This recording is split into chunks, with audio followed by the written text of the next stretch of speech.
Hey everybody, this is Deb with Truthification Chronicles, and this was an interesting little thing from Trump. He posted this about the New York Post article. It was an opinion piece called "Give Up Trump Haters," and it has a screenshot of the article. Well, if you go to the actual article, though, now it says New York Times, Washington Post are still disgracefully enabling collusion delusion. Interesting that they changed the title. It's the same article, proving themselves happy to pander to folks who can't let go of the collusion delusion, and proving themselves happy to pander to folks who can't let go of the collusion delusion. Interesting that they changed it. But I did want to point that out to you in case you haven't seen it. Now, here's one more thing that I want to point out to those of you who might not have noticed this before. But when you don't log in to Twitter, and you go to something, one of the links, you will tend to see these guys, the Krasenstein brothers, posting at the top. And they're always very negative against Trump and a lot of other negativity against Trump. Now, what happens when you log in? Well, I'm actually logged in to Twitter, but I brought this up before I was logged in. So what we're going to do is we're going to refresh the page, and that should pull in my login information. And look at what kind of posts you get now at the top. Isn't that interesting? Yeah, they're going to be Trump supporters, and there's going to be something about, more positive things. It's not everyone, but it kind of gets rid of those Krasenstein brothers. So, yeah, I mean, it's not all positive, that's for sure, but you wouldn't expect it to be, too. And that's okay that it's not all positive. But it is something that, is an interesting thing. This is one of the reasons when you can change things like that so easily. I mean, there's quite a difference in the headlines here. Yeah, definitely this article is about the New York Times and the Washington Post still enabling the collusion delusion, and I understand that, but it's not near as impactful as seeing "Give Up Trump Haters," right? So one of the things that concerns me about our media being so digital is that it's far too easy to change things. And this concerned me as a school teacher because textbooks were going online because they're a whole lot cheaper to do online than to have actual physical books for the kids. Plus, then the kids would have access to them whenever they had an internet connection.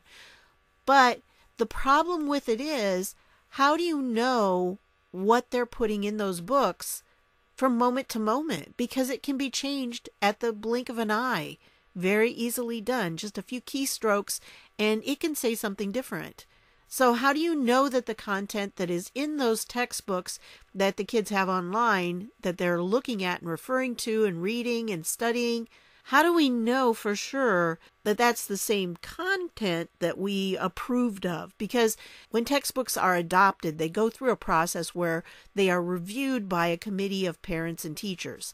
And if those people approve of something and they put it up to have it adopted by that school district, what's to keep the people who created the textbook from changing it at the spur of a moment? I mean, they could, after it was approved, they could change it to say opposite to what it said. Who's going to know? Only the kids that read their books. And do the kids know the difference between what's true and what's not about our country? That brings things up. I mean, when you can manipulate things like this, we have to be careful about what we're reading. And, that's like with Wikipedia. Wikipedia can change from day to day. Who's in charge of Wikipedia? Well, unfortunately, they are liberals, and that's why you can't really rely on that totally for what it's putting out there, because it can be changed from moment to moment, and you don't know if it's true or not. So I wanted to bring that up to you, but I also wanted to give you this link to the article because I think it is a good article, and it's an opinion piece, but it definitely kind of surprised me. When I go through and I find things, sometimes I don't get to them right away. And as you can tell, this was from April 4th, and I'm recording this on April 8th. So yeah, it was one of those things where I didn't have time to get to it then, but I came across it again today and I thought, well, this is really strange. This is what I get for having a lot of tabs open. But yeah, I was just getting to this one, and that's the difference that I saw, because it did say it before. And when I brought it up this time, now it says different. So, but it's still a good article. Go ahead and read it. And like I said, I'll leave it down below for you. I think it puts out some good points about it. And it's true. You know, they just can't give up their narrative because they can't believe that that's true. They've deceived themselves. It is a great delusion that they're going through right now and trying to break out of. And many don't want to break out of it.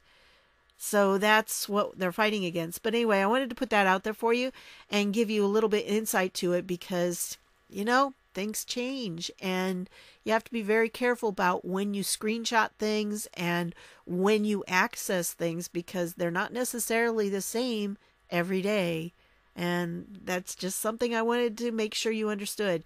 If you have kids that are in school, keep an eye on their textbooks and teach them how to think about what they're reading and not just assume that because it's in a textbook, it's necessarily true because they can be changed. They can be changed so easily.